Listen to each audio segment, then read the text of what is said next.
Olá pessoal, tudo bem? Eu sou Ricardo Nazareno e bem-vindo a mais uma aula de gestão de estoques e PCP. Nessa aula de hoje, pessoal, nós vamos falar sobre motivações, como identificar os melhores pontos para você formar um estoque, os melhores pontos em que você vai precisar criar um estoque. E normalmente a criação de um estoque ele vai acontecer entre dois processos, um processo fornecedor e um processo consumidor.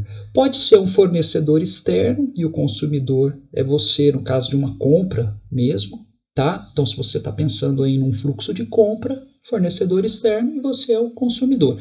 Mas a gente também pode e deve pensar em relação a fornecedor e consumidor interno, ou seja, dentro de um fluxo, no interior do seu próprio fluxo produtivo, principalmente em indústrias, você vai ter ali diversos pontos entre processos em que você pode ter dúvida onde que é melhor eu criar um ponto de estocagem para otimizar o meu fluxo. Seguindo sempre o princípio que a gente viu na aula anterior sobre os princípios do pensamento enxuto, né? Onde não for possível criar fluxo contínuo, crie a lógica da puxada. Bom, então vamos entender aí onde são esses pontos onde normalmente não é possível se criar um fluxo contínuo.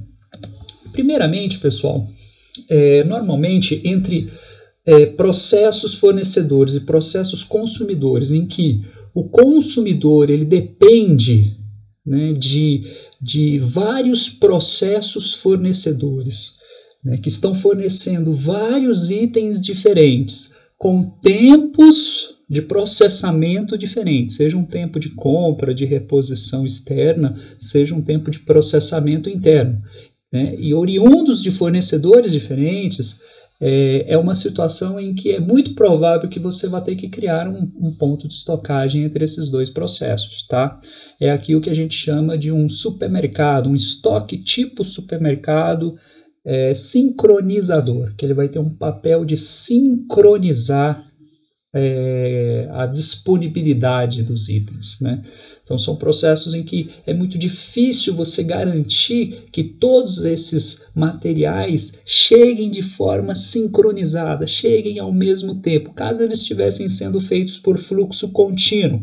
Ou seja, não dá para você fazer com que todo mundo chegue, né, ao mesmo tempo, por mais que você utilize a lógica ali do MRP, daquela fasagem no tempo, de pedir, isso demora 2 dias, eu peço 2 dias antes, isso demora 3 dias, eu peço 3 dias antes, isso demora 1 mês, eu peço 1 mês antes.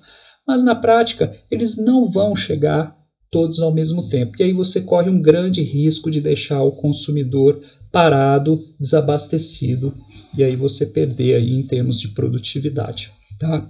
Então, ele é uma motivação muito importante. Normalmente, então, montagens são muito reféns desse tipo de situação. Então, é muito comum você precisar criar um ponto de supermercado entre esses dois tipos de processos, tá? Aqui eu até separei para vocês um exemplo de um cliente meu, em que, numa situação anterior, ele tinha ali os materiais que eram fornecidos por diferentes setores, estamparias, usinagens, o próprio almoxarifado, né, de itens comprados, e era muito comum a gente presenciar desperdício de movimentação desses soldadores procurando material ali, e muitas vezes depois de um alto tempo de procura constatarem que não tinha um item disponível, tá? Lembrando que aqui eu estou falando de dois processos internos, tá? Cliente e fornecedores internos. E note que na situação, né, posterior já foi criado ali todo um conceito, inclusive parecendo com as prateleiras de um supermercado, em que um abastecedor ele vinha e fazia toda a separação dos itens que o soldador precisaria, né? Já havia uma programação ali prevista, inclusive à vista, dentro da cabine de cada soldador, e aí ele já, se não tinha o material disponível, ele já descobria isso, e o soldador ficava realmente focado na atividade que agrega valor dele, que é a solda propriamente dita, né? Então aqui é um exemplo bem importante de você criar um supermercado sincronizador, né, nas situações em que você tem que atender um processo que depende de de vários fornecedores diferentes, que fornece vários itens diferentes, com tempos de processamentos diferentes. Uma outra situação, pessoal, é situação em que processos fornecedores estão muito sujeitos a desnivelamento e desbalanceamento, né? Seja uma área de compras que está, às vezes, com a sensação de que, poxa, a hora eu tenho um monte de coisas para comprar, a hora, às vezes, eu estou com ociosidade, seja um processo produtivo em que você também tem momentos em que você tem ociosidade, tem momentos que você está fazendo horas extras naquele processo. Isso aí, pessoal, é muito provável que seja um sintoma de que esse processo está desnivelado e desbalanceado. E isso é muito comum em processos através dos quais passam uma alta variedade de itens com diferentes características de demanda, né? Então você pode ter, até no exemplo aqui, ó, itens que são altamente frequentes, você está o tempo todo tá comprando, todo dia está se pedindo um pouco desse item, e itens que não são tão frequentes assim, que são itens que a gente chama de esporádicos, né? Então, às vezes, você está ali acostumado a fazer um determinado item todo dia, ou comprar um determinado item todo dia, e de repente chega ali uma compra ou uma produção de altíssimo volume de um item que você não está acostumado. E, obviamente, isso vai criar um transtorno enorme, né? Agora, eu estou dando exemplo aqui de 2 itens. Imagine isso aí multiplicado por 50, tá?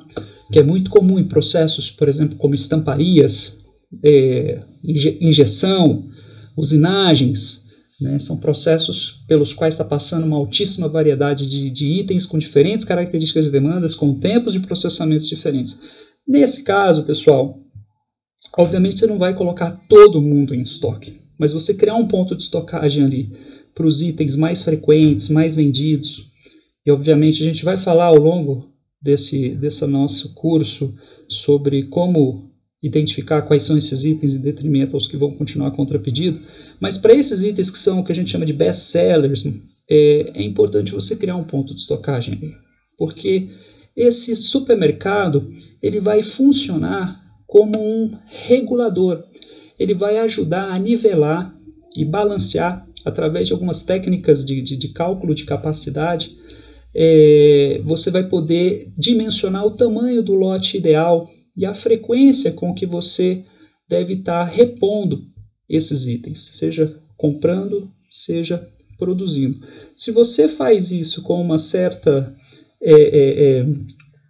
periodicidade, respeitando o tamanho do lote, respeitando esse ciclo de compra e de produção, você vai conseguir nivelar esse processo. Você impede com que hora ele esteja fazendo 10 itens e ao mesmo tempo esteja fazendo 100 itens do mesmo produto, né? Porque o cliente externo, a compra não é nivelada. O cliente, hora ele está te pedindo 100, hora ele está te pedindo 20, hora ele está te pedindo 5, e se você ficar o tempo todo respondendo a essa demanda desnivelada, como se fosse um atendimento de balcão, você vai obviamente ficar suscetível a esse tipo de desnivelamento. Então, a ideia de você nivelar é justamente isso, é você criar uma lógica de cálculo em que você vai blindar o processo, e você blinda o processo através de quem? Do supermercado, para que ele fique mais nivelado, mais balanceado.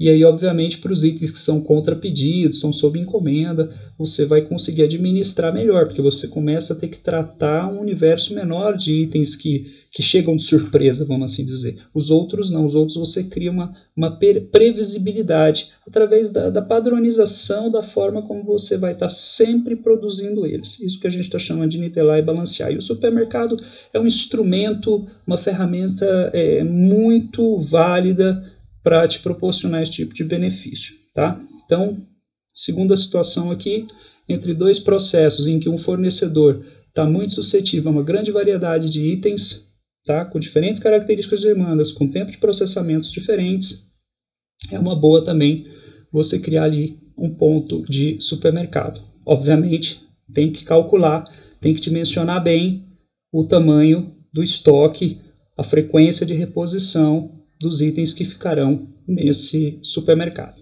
Tá bom, pessoal? Bom, nessa primeira parte, então, nós falamos aí desses 2 motivos para se criar um estoque tipo supermercado.